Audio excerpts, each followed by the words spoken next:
Assalamualaikum warahmatullahi wabarakatuh. Bismillahirrahmanirrahim. Alhamdulillahi rabbil alamin.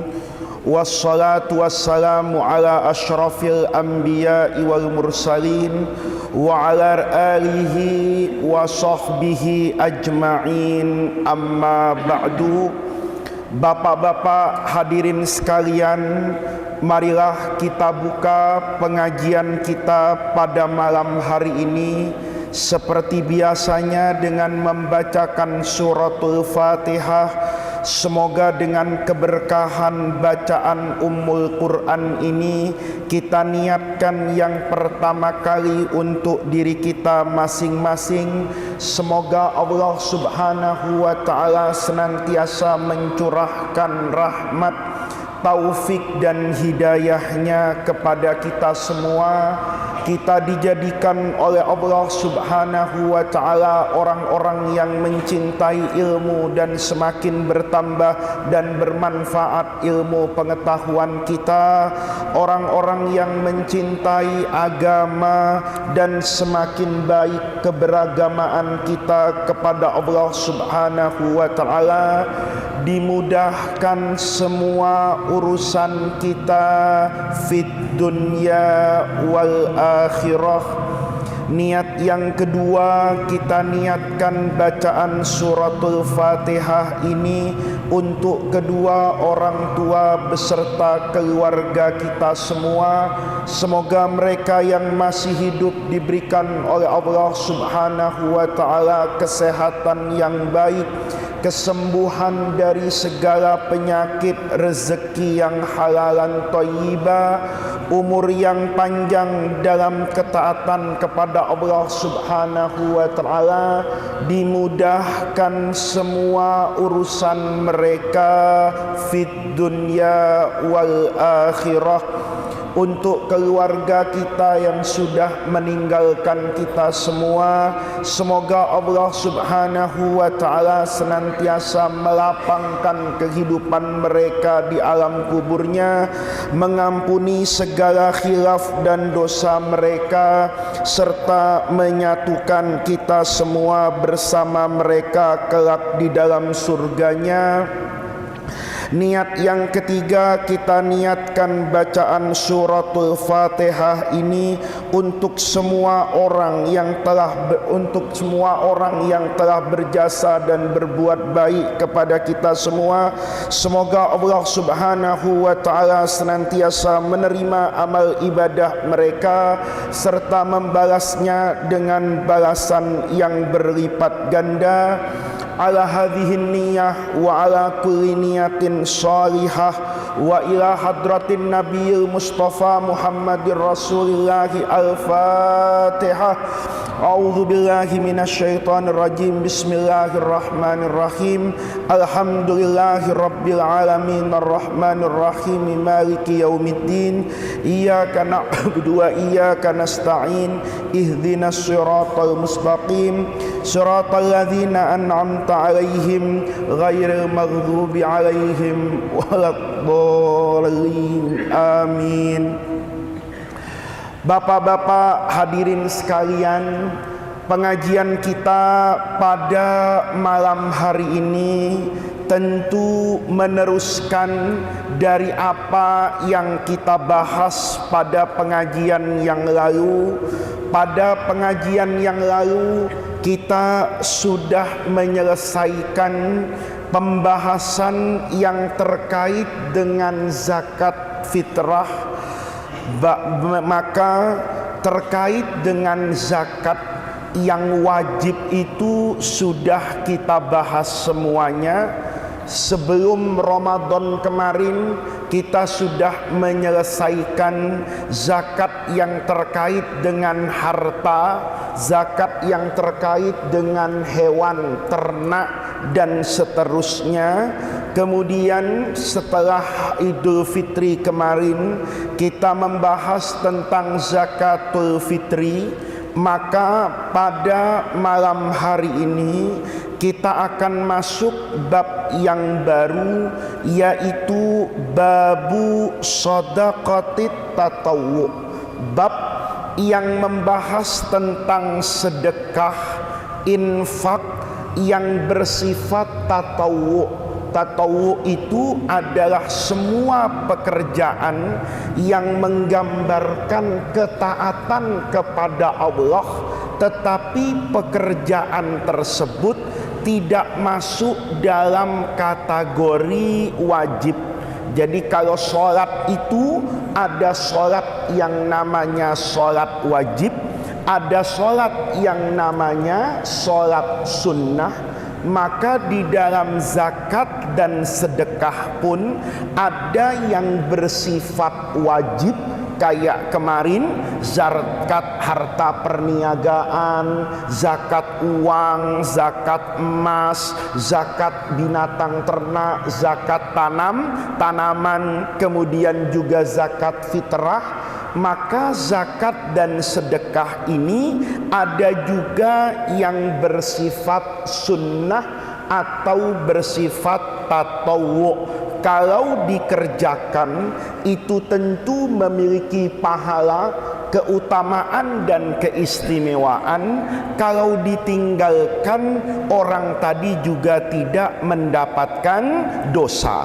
Ini adalah shadaqatut tatawwu, tetapi sangat didorong dan dianjurkan oleh Allah di dalam Al-Quran. Misalnya kalau Bapak membuka di surah Al-Baqarah, Allah subhanahu wa ta'ala berfirman, man dzalladzi yuqridullaha qardan hasanan fayudha'ifahu lahu ad'afan katsiratan. Kata Al-Quran, man dzalladzi yuqridullaha qardan hasana, siapa orang yang mau yukrid. Yukrid itu meminjamkan. Ini bukan berarti Allah itu miskin pinjam uang, tetapi ini adalah gambaran tentang metafora majas. Allah ingin menggambarkan agar orang itu terdorong. Kata Allah, siapa orang yang mau meminjamkan kepada Allah begitu banyak kebaikan, qardon hasanan, nanti ibarat orang yang melakukan transaksi utang piutang, bayarnya itu jangan kamu ragu-ragu. Allah itu maha kaya. Kalau kamu bersedekah satu, Allah bisa balas berlipat ganda tanpa pernah kamu bayangkan. Kayak di dalam Al-Quran misalnya, Allah mengimpamakan lagi mathalul ladzina yunfiquna amwalahum fi sabilillahi kamathali habbatin ambatat sab'a sanabila fi kulli sumbulatin mi'atu habbah. Orang yang bersedekah itu jangan pernah melihat jumlahnya, tetapi karena ini dipersembahkan untuk Allah, orang yang bersedekah satu, kata Allah itu kamathali habbatin, kayak orang yang nanam satu biji-bijian, dilempar biji-bijian bibit ini ke dalam tanah, kamathali habbatin ambatat sab'a sanabila, nanti dari bibit yang satu itu kita lempar, tumbuh satu batang pohon. Batang pohon ini memiliki 7 cabang. Fi kulli sumbulatin, nanti pada satu dahan, satu cabang itu ada 100 lagi buah-buahannya misalnya. Maka dari yang satu Allah lipat gandakan jadi 7, Allah lipat gandakan jadi 100, Allah lipat gandakan jadi 700. Itu nanti ditutup ayat tersebut, Allah itu bisa melipat gandakan sebesar apapun untuk siapapun, karena Allah itu adalah Tuhan yang maha kaya. Maka di sini bapak-bapak, dorongan orang untuk berinfak itu dicatat dalam banyak ayat Al-Quran dan juga dalam banyak hadis-hadis Rasulullah Sallallahu Alaihi Wasallam. Maka kita baca hadis yang pertama, wa an Abi Hurairah radhiyallahu taala anhu anin Nabi sallallahu alaihi wasallam qala sab'atun yudhilluhumullahu fi dhilli yauma la dhilla illa dhilluhu. Fadzakarul hadisa. Ini hadisnya kan panjang, Pak. Sab'atun yudhilluhumullahu fi dhilli yauma la dhilla illa dhilluhu. Itu lengkapnya itu ya. Kalau kita lihat, imamun adilun wa syabun nasha'a fi ibadatillahi wa rajulun qalbuhu mu'allaqun bil masajidi wa rajulani tahabba fillahi idza jtama'a wa tafarraqa wa rajulun da'athu imra'atun dzatu mansibin wa jamalin faqala inni akhafullaha. Ya, kemudian hadis yang kita mau bahas, wa rajulun tasaddaqa bisadaqatin fa akhfaha hatta la ta'lama shimaluhu ma tunfiqu yaminuhu, muttafaqun alaihi. Hadis ini diriwayatkan oleh Al-Imam Al-Bukhari tentang keistimewaan sab'atun. Ini ada yang menafsirkan sab'atu askhas, ada 7 orang.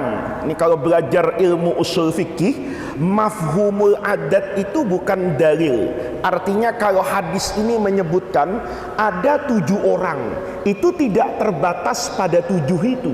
Bisa jadi ada kelompok lain, bisa jadi ada golongan lain yang tidak disebutkan oleh Rasulullah Sallallahu Alaihi Wasallam di dalam hadis ini.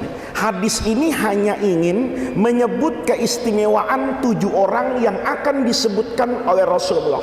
Kata Nabi, sab'atun, ada 7 orang, yudhilluhumullah, yang akan Allah berikan payung, fi dhillihi, pada payung Allah, yauma, nanti mau dipayungi nih 7 kelompok orang ini oleh Allah dengan payungnya Allah, yauma, pada hari la dhilla, di mana orang itu tidak bisa berlindung, nggak punya payung, nggak ada rumah, nggak ada tempat berteduh, illa dhilluhu, kecuali hanya peneduh yang Allah berikan. Jadi di sini nanti bapak-bapak secara singkat tafsirnya itu ada 2. Ada ulama yang menafsirkan bahwa 7 kelompok ini nanti akan dipayungi oleh Allah di bawah payung arsy-nya Allah. Arsy-nya Allah itu apa? Tidak usah ditanya itu. Itu termasuk al-imanu bil ghaib. Allah bercerita ada makhluknya yang besar, yang agung, namanya arsy. Bagian dari keimanan kita, kita percaya.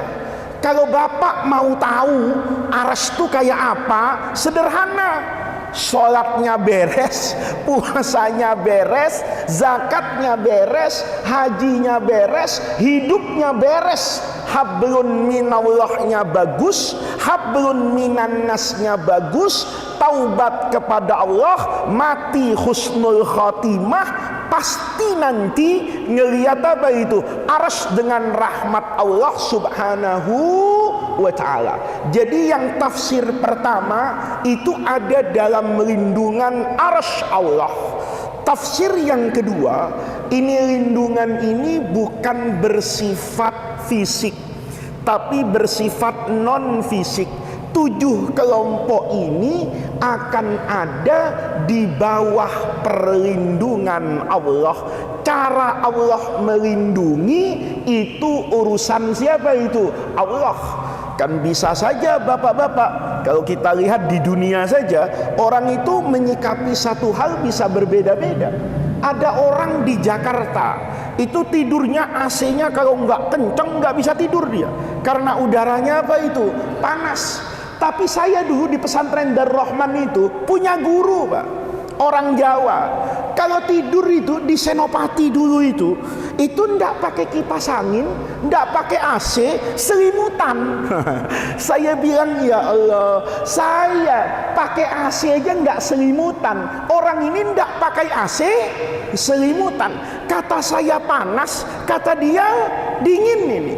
Saya berpikir di situ, ini Allah ingin menunjukkan kekuasaannya, bahwa Allah itu kalau mau mendatangkan rasa adem kepada orang, itu tidak selamanya pakai kipas angin, tidak selamanya pakai apa ini, AC. Ada orang yang modelnya begitu. Kalau dia pulang kampung dulu naik bis, itu karena bisnya semua pakai AC, itu sudah kayak orang yang ada di kutub selatan itu, Pak. Jaketnya itu sampai pakai cadar dia, tidak mau kelihatan karena tidak kuat apa itu, dingin. Apapun, ini dimaknai betapa beruntungnya 7 kelompok ini.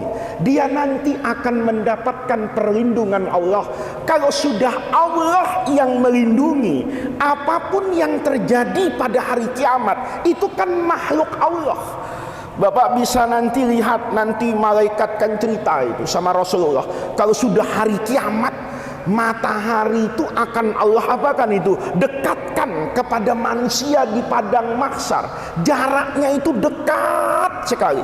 Ada yang mengatakan sampai sekedar panjangnya apa itu, tombak.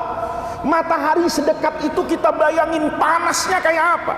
Tapi matahari itu sehebat-hebatnya, dia makhluknya siapa itu? Makhluknya Allah. Kalau sudah ini ada dalam lindungan Allah, Allah katakan kepada semua yang ada di alam semesta, saya cinta sama hamba saya ini, biar malaikat Malik yang dahsyat penjaga neraka, dia pasti tunduk, bukan karena orangnya, tapi orang ini menjadi kekasih Allah.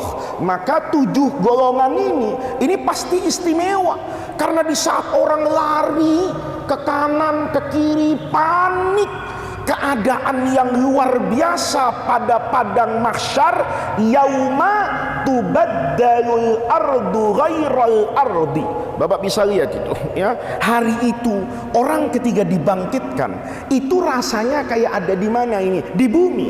Tetapi perasaan, akalnya semua mengatakan ini bukan bumi yang kemarin. Ini perasaannya apa ini? Lain. Hari itu dahsyatnya padang mahsyar hanya bisa dihadapi dengan orang-orang yang mendapatkan perlindungan Allah Subhanahu wa ta'ala. Siapa? Ya orang yang tunduk kepada Allah. Maka di dalam ayat Quran yang lain itu Allah Subhanahu wa ta'ala berfirman, wa ma qadarullah haqqa qadrih wal ardu jami'an qabdatuhu yaumal qiyamah wal ardu jami'an qabdatuhu biyaminihi was samawati matwiyatun subhanahu wa ta'ala amma yusyrikun. Ada orang ketika hidup di dunia itu, wa ma qadarullah haqqa qadrih, tidak menghargai siapa ini? Allah. Orang yang menghina Allah itu bukan cuman penista agama. Orang yang besok tidak percaya makan atau nggak makan, orang yang meragukan rizki Allah, itu juga orang yang menista agama.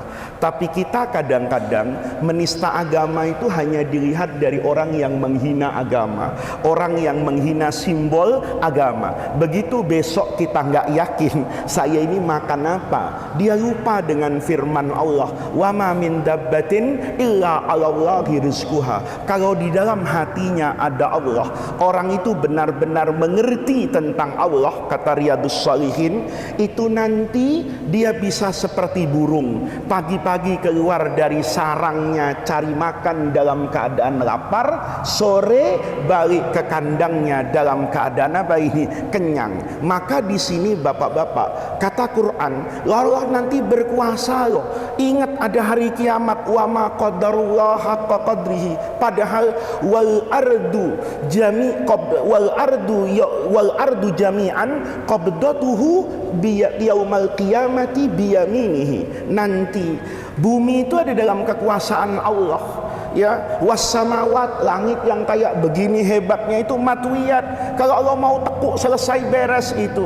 Manusia tidak mau apa ini? Mau menghargai dan tunduk kepada Allah. Maka di sini hari yang sangat menegangkan itu Bapak-bapak, itu hanya bisa kita hadapi kalau kita melakukan amal-amal soleh yang disebutkan di dalam apa ini? Hadis. Ini saya baca singkatnya tabarrukan. Yang pertama, imamun adil, pemimpin yang adil. Ini pemimpin nanti itu mau dari presiden, menteri, menko, menteri, gubernur, bupati, wali kota. Nanti pada hari kiamat ingat loh, ada keadaan yang sangat mengerikan.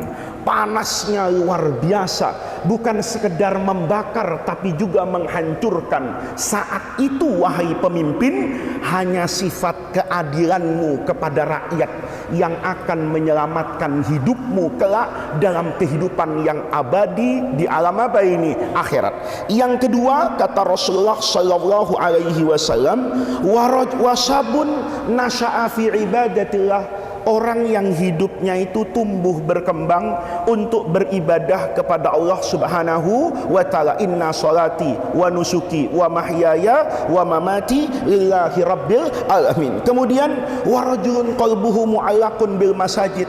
Orang yang hatinya itu selalu teringat dengan masjid. Ini namanya pekerjaan yang paling afdol, itu merindukan sholat setelah sholat. Jadi setelah duhur itu, ya Allah, tidak bisa sholat saya ini, sholat fardu. Kenapa? Belum waktunya asar. Kangen sama rasa waktu apa ini? Asar. Kalau kita sebaliknya, ya Allah jangan asar dulu, saya mau tidur, kan begitu. Nah ini namanya kita tidak mu'allaqun bil masajid. Kemudian warajulani, nah ini penting lagi nih, dua orang nih Pak, laki perempuan samalah, tahabba fillah, itu saling mencintai, berteman, bersahabat. Itu berteman, bersahabat itu fillah, karena Allah. Kalau temannya itu orang yang taat kepada Allah, maka dia cintai temannya. Tapi kalau temannya tidak taat kepada Allah, sedekat apapun, maka dia berpisah dengan temannya. Ini susah. Kita kadang-kadang berteman itu karena duit. Sering ngajak traktir, biar dia tidak sholat juga tidak apa-apa, biar dia tidak puasa juga nggak apa-apa, biar dia fasik juga nggak apa-apa. Dibela mati-matian depan orang karena persahabatannya dibangun atas dasar manfaat dunia wiyah. Itu kelompok yang selanjutnya.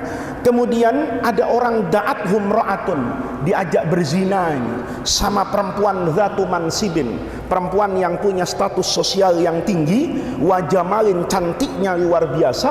Jawabannya cuma satu, inni akhafullah, saya takut kepada Allah Subhanahu wa ta'ala. Nah kemudian selanjutnya nanti ada rajulun dzakarallaha khalian, orang yang zikir kepada Allah sendirian bisa nangis, ya, itu pahalanya besar. Kalau nangis di masjid belum tentu Pak, ya. Kadang-kadang mau dibilang wah ini orang khusyuk, ini orang yang qalbunnya khasyiah kepada Allah. Tapi orang yang nanti dapat perlindungan Allah itu orang yang menangis ketika zikir kepada Allah dalam kesendirian. Itu yang 6. Yang 7 ini yang mau kita apa ini? Kita bahas pada pengajian kita malam hari ini. Siapa orang yang istimewa ini diantaranya? Warajulun, dan seorang laki-laki, ini perempuan juga termasuk, tasaddaqa, yang dia bersedekah, bisodakotin, dengan satu sedekah, fa'akhfaha, sedekahnya itu dia umpetin. Artinya dia melakukan sedekah itu tidak dipamerkan di depan orang, tidak ada yang tahu. Ini gambarannya kata Rasulullah, hatta la ta'lama, sampai-sampai nggak tahu. Apa yang nggak tahu? Shimaluhu, tangan kirinya, ma apa-apa tunfiku yang diinfakkan oleh yaminuhu tangan kanannya. Maksudnya apa? Orang tuh kalau bersedekah, ini yang paling afdol adalah shadaqatus sirri. Sodakohnya itu dalam sembunyi-sembunyi, nggak ditampilkan kepada orang, tapi sampai betul kepada siapa ini orangnya. Itu dalam riwayat hadis hasan lainnya dikatakan sodakotus sirri. Orang yang suka sedekah dalam keadaan diam-diam, tidak pamer, apalagi kalau sedekah terus dijadikan konten, ya, masukin YouTube, masuk Instagram, itu bukan lagi sedekah yang diharapkan. Sedekah yang dilakukan dalam kesendirian langsung kepada orangnya, begitu sedekah orangnya langsung pergi, nggak mengharapkan ada rasa terima kasih, penghargaan dan sebagainya. Itu di dalam hadis tutfi'u ghadabar rabbi, itu bisa memadamkan murkanya Allah. Jadi api neraka itu Pak, yang panas hebat membakar, itu bisa dipadamkan. Bukan pakai air, bukan pakai pemadam kebakaran, bukan pakai pasir basah, tapi dipadamkan dengan yang namanya shadaqatus sirri. Shadaqatus sirri itu caranya banyak. Dulu Imam Ali Zainal Abidin, Ali ibn Husain bin Ali radhiyallahu anhum ajma'in. Ini cucunya Sayyidina siapa ini? Ali, yang namanya Ali Zainal Abidin. Ini bapak-bapak dulu di Madinah, ini manaqib beliau ini mutawatirah ini.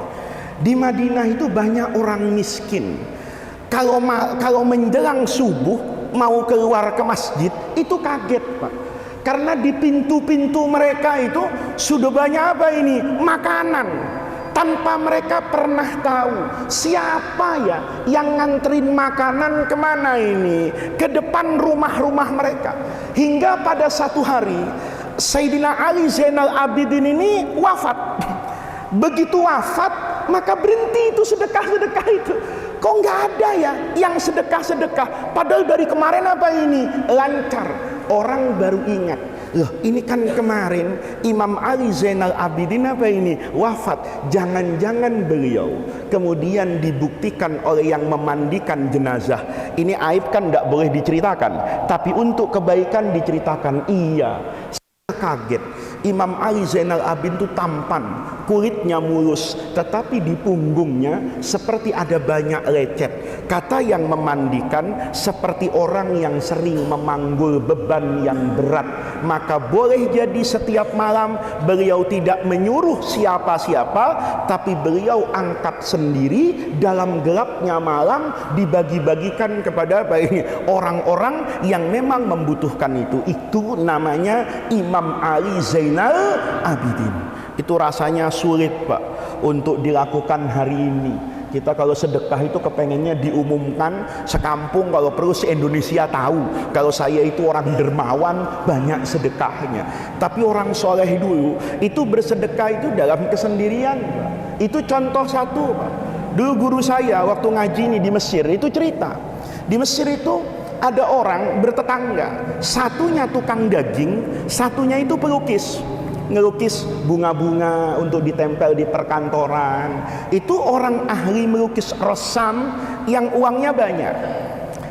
Tukang daging yang di sampingnya itu, ini tokonya, rukonya lah, yaitu dempetan Pak, dempetan begini.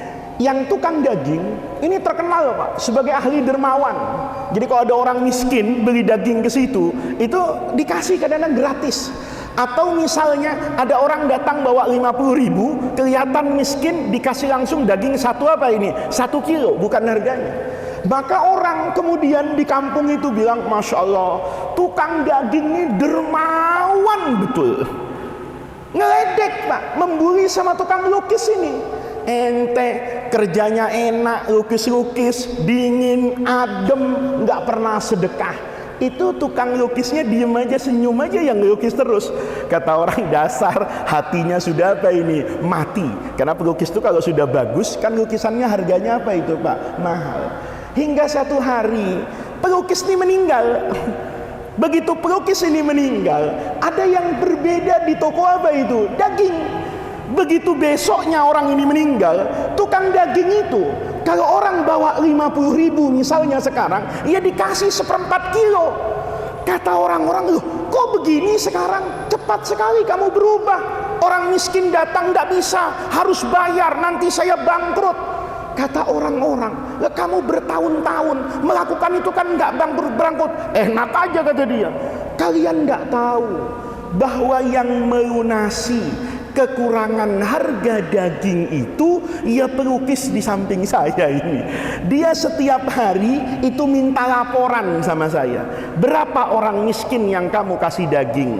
Berapa anak yatim yang kamu kasih diskon? Saya tidak pernah memberi secara gratis. Saya tidak pernah memberi diskon kepada orang miskin. Tapi kekurangan setiap hari dari omset dagang saya dibayar sama siapa ini? Pelukis. Ini kan luar biasa Pak. Kalau saya dibully kayak gitu nggak sabar, sedang lo nggak tahu aja, gua itu yang bayarin samping. Tapi itu dia bawa sampai mati menghadap Allah Subhanahu wa ta'ala. Karena orang-orang seperti itu tahu betapa istimewanya shadaqatus sirri. Di Madinah lain lagi. Ada orang cara shadaqatus sirrinya itu lebih unik lagi Pak. Ada orang kaya punya toko begitu. Satu hari ada orang kelihatan miskin, masuk ke toko itu di musim dingin mau beli selimut. Ya, selimut di Saudi itu yang halus, yang buatan Turki, itu harganya kadang-kadang sampai $100, 300 real, kadang 250 real, kadang-kadang sampai 500 real, yang tebal, yang enak dipakai di musim apa ini? Dingin. Ya kalau selimut yang putih garis-garis hitam itu kalau dipakai di musim dingin malah jadi masalah Pak, karena selimutnya ikut dingin itu. Ya. Jadi dia sudah dingin tambah apa ini? Dingin. Jadi selimut yang halus itu dan tebal. Masuk orang miskin ini, nanya, kebetulan yang ditanya itu yang punya toko. Dia bilang begini, Tuan, saya punya uang 100 real dan saya butuh 4 selimut. Di toko Tuan ini ada nggak selimut yang harganya 25 real? Karena anak istri saya 1, anak saya 3. Saya mau beli selimut ini yang harganya 25 sajalah. Sekedar untuk menutupi dan mengurangi rasa apa ini? Dingin. Kata orang yang punya toko, ada. Malah kami sedang promo ini. Kalau beli 4 dapat 1. Kalau beli 4 dapat apa ini? 1. Senang betul orang tadi. Loh, jadi Tuan, ini ada selimut harganya 25 real. Kalau saya beli 4, saya bayar 100, saya pulang bawa 5. Iya. Dikasih Pak selimut yang harganya apa ini? Mahal. Si orang miskin ini kan tidak pernah ke toko, tidak tahu harga mahal itu, tidak tahu. Dia pulang sambil menggendong selimut itu, terima kasih Tuan, toko Tuan ini luar biasa, toko murah, sehingga saya bisa membeli untuk anak istri saya, bahkan bonusnya bisa saya apa ini? Saya pakai nanti malam juga. Anak buahnya bilang, Tuan, bukankah selimut itu harganya 300 real? Kalau Tuan jual 5 itu 1.500 real. Mengapa Tuan relakan hanya orang tadi membayar 100 real? Apa jawaban orang tadi? Demi Allah, saya sebenarnya nggak mau ngambil yang 100 itu.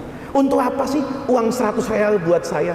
Tapi kalau orang tadi saya tunjukkan harga aslinya, kemudian saya kasih ke orang tadi, maka boleh jadi orang tadi akan merasa rendah diri di hadapan saya, malu dia sebagai pengemis dikasih apa ini? Dikasih selimut. Coba kau lihat tadi, dia keluar dari toko kita, itu merasa apa itu? Beli. Nggak merasa apa itu? Ngemis. Itu bapak-bapak, kata ulama, rahasianya shadaqatus sirri itu lebih afdal daripada sedekah yang terang-terangan. Kenapa? Karena sedekah sedekah yang diam-diam itu menjaga harga dirinya orang miskin. Jadi kalau ada masjid sampai orang miskin disuruh antri, ada orang kaya bagi zakat sampai orang miskin disuruh antri, kepanasan, dorong-dorongan, itu baru ngerti bab zakat. Tapi tidak ngerti menjaga hubungan dengan Allah dan menjaga hubungan dengan manusia. Seolah-olah orang itu harus baris depan rumahnya meminta belas kasihan. Jangan-jangan saat kita memberi kepada orang tadi, kemudian kita punya rasa kesombongan, istighla. Kalau bukan karena saya, kamu tidak makan. Dia lupa bahwa apa yang ada pada kekayaannya itu juga dia dapatkan karena Allah Subhanahu wa ta'ala. Jadi namanya seni bersedekah, Pak. Sedekah itu bukan cuma sedekah beras. Sedekah itu bukan cuma sedekah uang. Sedekah itu bukan cuma sedekah daging, tapi perlu juga sedekah hati. Kita ini jarang, Pak, sedekah hati. Sedekah uang itu mungkin menggembirakan fakir miskin. Sedekah nasi itu mungkin mengenyangkan perut yang lapar. Tapi sedekah hati itu, Pak, menggembirakan hati orang tanpa dia harus perlu merendahkan dirinya di hadapan orang yang apa ini, yang mampu. Dulu Syekh Ali Tontowi itu di Jeddah tinggalnya. Itu orang yang suka jalan keliling dunia. Beliau itu kalau bersedekah itu luar biasa. Dalam satu kisah ini ada murid beliau itu mengisahkan begini. Beliau itu bikin acara sekeluarga, acara keluarga lah, keluarga besar maksudnya. Makan-makan, Pak. Makan-makan di Jeddah di rumah beliau. Selesai makan-makan, kan ada apanya itu? Sisanya itu ya seada-adanya, tinggal dirapikan saja di nampan. Tapi kan kelihatan kalau itu sudah barang apa itu? Sisa. Karena kalau nampan nasi misalnya cukup untuk 5 orang, 6 orang, tahu-tahu sudah dimakan. Walaupun sisanya cukup untuk 2 orang, tapi kan jumlahnya pasti apa ini? Kelihatan berkurang. Maka anak perempuannya itu sudah dirapikan, Pak. Sudah pantas sebetulnya.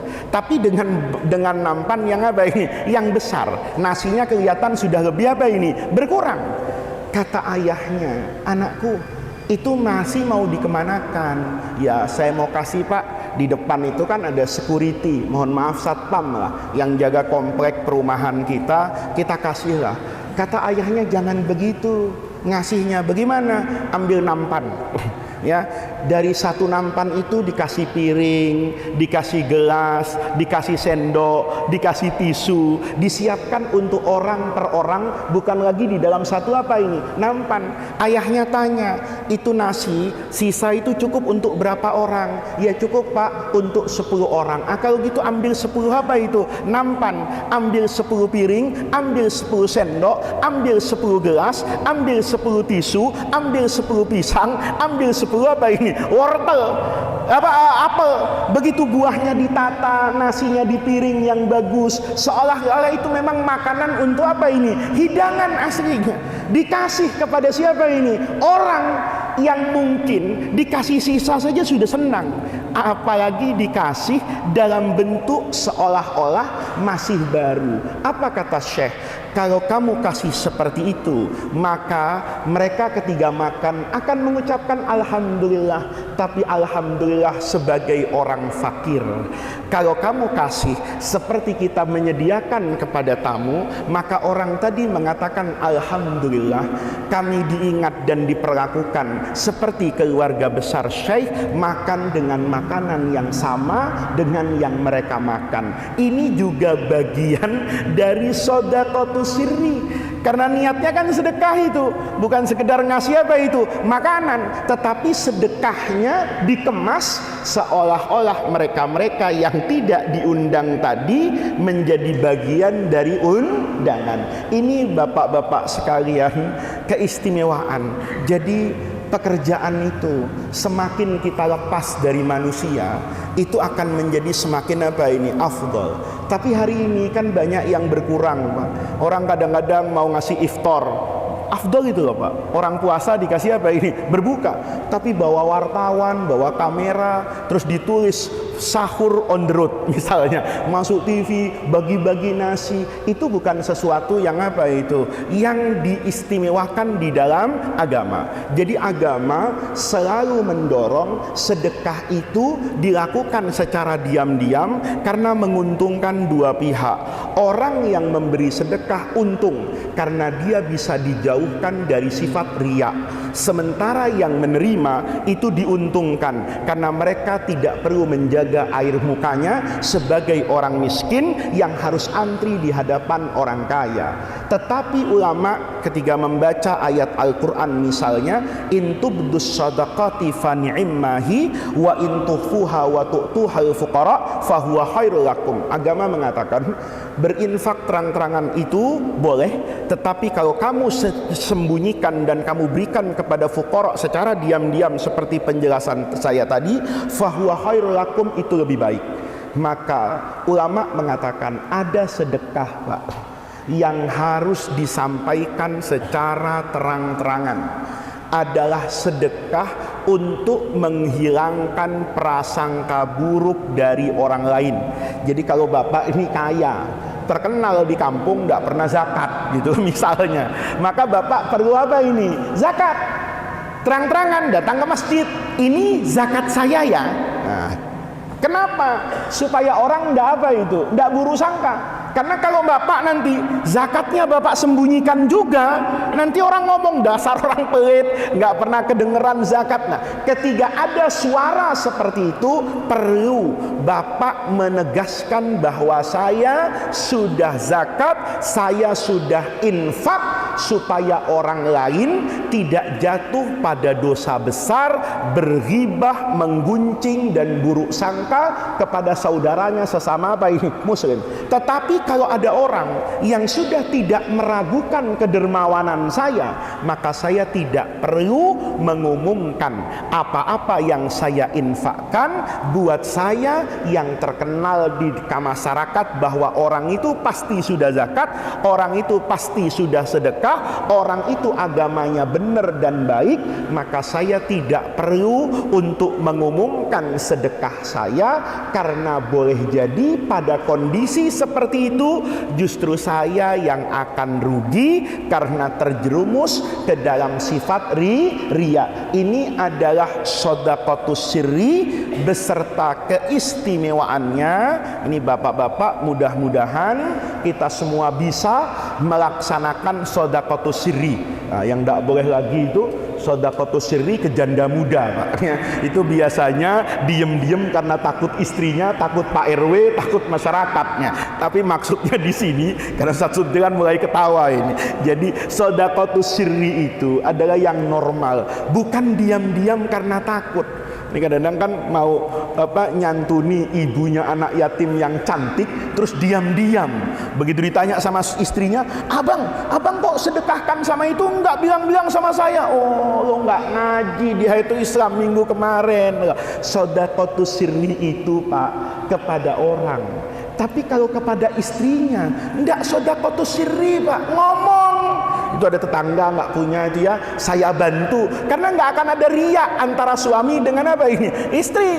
Kalau Bapak shadaqatus sirri ketahuan belakangan, Bapak dapat istimewa shadaqatus sirri, tapi istrinya minggat dari rumah Pak. Nah, ini perlu saya luruskan mungkin karena nanti lupa. Oh, terus keuangan Bapak disembunyikan kepada istrinya. Kenapa? Ini shadaqatus sirri. Kalau ke masjid tidak apa-apa. Tahu-tahu istrinya tahu ini apa, transferan bank kan transfer pakai m-banking itu termasuk shadaqatus sirri Pak. Karena nggak ada yang tahu kecuali handphonenya kan.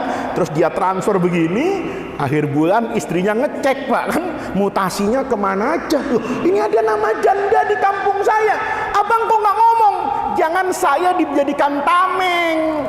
Mestinya lo ngaji. 31 Juli 2022 itu di Hayatul Islam diajarkan bahwa sedekah yang paling istimewa itu sedekah diem. Ini kalau enggak saya jangan sampai nanti ya bapak-bapak sedekatus sirri dapat pahala, saya dapat dosa ngerusak rumah tangga bapak-bapak karena pemahaman yang salah. Ngomong sama istrinya, ini uang ya, gaji saya sekian, yang sekian saya mau infakkan. Istrinya nanya, infak ke siapa aja bang? Nggak perlu tahu. Sedekatus sirri tudfi'u ghadabar Rabbi. Kalau betul ya, ini betul-betul sedekatus sirri, saya ikut bertanggung jawab Pak. Tapi kalau 80% dari sedekatus sirrinya ini ke janda yang umurnya masih 20 tahun tanpa anak ya, bapak-bapak sudah di atas 40 tahun, saya tidak bertanggung jawab di hadapan Allah Subhanahu wa taala. Jadi ini pentingnya ngaji ya. Kalau cuman sedekatus sirri, nanti orang ingatnya nikah sirri. Nikah sirri itu temennya adalah sedekatus sirri. Nah, ini yang bisa saya sampaikan pada pengajian malam hari ini. Insya Allah nanti minggu depan ini masih berbicara tentang keistimewaannya infak kepada orang-orang yang membutuhkan, bahwa orang yang baik dengan sesama manusia, bahkan nanti ada yang boleh disampaikan kepada orang yang non muslim. Bersedekah itu kalau dilakukan dengan niatan yang tulus, nanti balasannya itu luar biasa dari Allah Subhanahu wa ta'ala. Mudah-mudahan Allah jadikan jam'ana hadza jam'an marhuma wa tafarruqana min ba'dihi tafarruqan ma'suma. Mudah-mudahan dari semua yang kita baca, dari semua yang kita lihat, dari semua yang kita dengar, semakin meneguhkan keimanan, keislaman serta keihsanan kita semua. Mudah-mudahan dari semua yang kita lakukan di Masjid Hayatul Islam ini menjadi tawassul dan wasilah kita untuk mendapatkan khairat dunia wal akhirah. Mudah-mudahan Allah senantiasa membersamai kita fid dunya wal akhirah. Rabbana atina min ladunka rahmah wa hayyi lana min amrina rasyada. Allahumma la tahribna khaira ma indaka li syarri ma indana. Kurang lebihnya saya mohon maaf. Assalamualaikum warahmatullahi wabarakatuh.